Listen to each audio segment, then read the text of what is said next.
coro che nasce a Ploaghe, e Ploaghe ha una tradizione grandissima di cantori, però insomma le tue emozioni, sapere di essere qua questa sera e sapere soprattutto che questo coro è seguito da un paese intero che è Ploaghe. L'emozione sicuramente è tanta, perché come diceva Tonino è la prima volta che noi ci esibiamo su un palco, per cui diciamo che emozionati sì, però sappiamo, come ha detto Tonino, di avere almeno sulle spalle tante persone che ci seguono e che speriamo di poter accontentare, non soltanto quelle, ma tutta la piazza Università di Sassari. Grazie Rino, ma poi soprattutto siete supportati da un maestro che a me fa piacere presentare, perché è uno dei maestri che ha dato lustro a tanti cori, in particolare a uno che è il coro Boguesnoas, però insomma è un amico, è un grande amico, maestro Piero Conco. Grazie Piero di essere qua questa sera, c'è una piazza per te, c'è un coro che ti segue, le 3 canzoni che fate. Allora apriamo con Sanetto, proseguiamo con Ninnia e chiudiamo con Boghe Lontana. Boghe Lontana poi la presentiamo in maniera diversa perché è una canzone a me particolarmente cara e penso anche a te. Comunque, questo è Piero Conco, questo è Su coro di Biaghe di Ploaghe.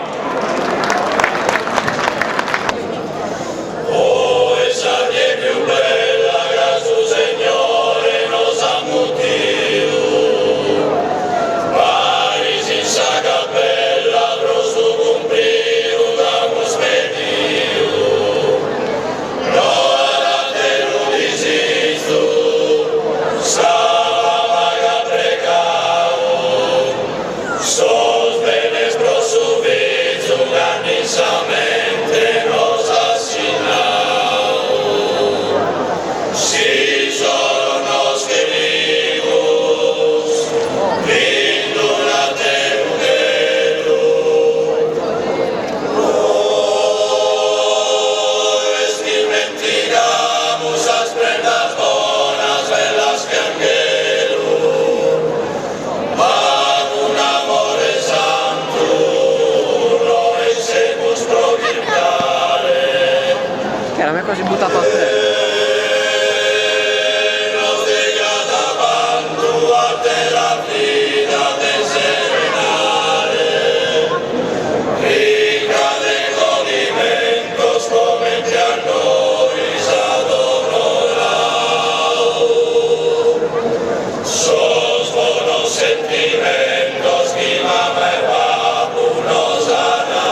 questo perché oggi i microfoni forse sono quelli di Piazza Tola, non funzionano manco.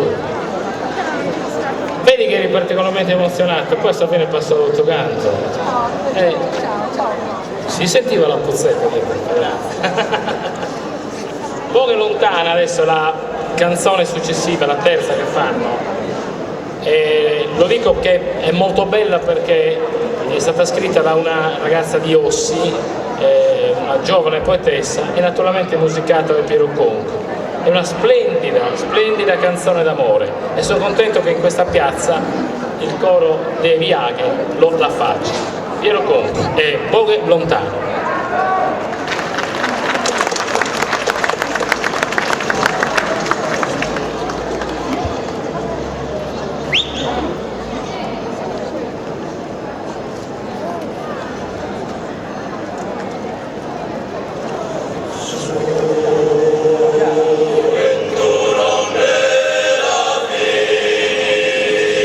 Su fuoco la broia pioso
molto molto molto bravi.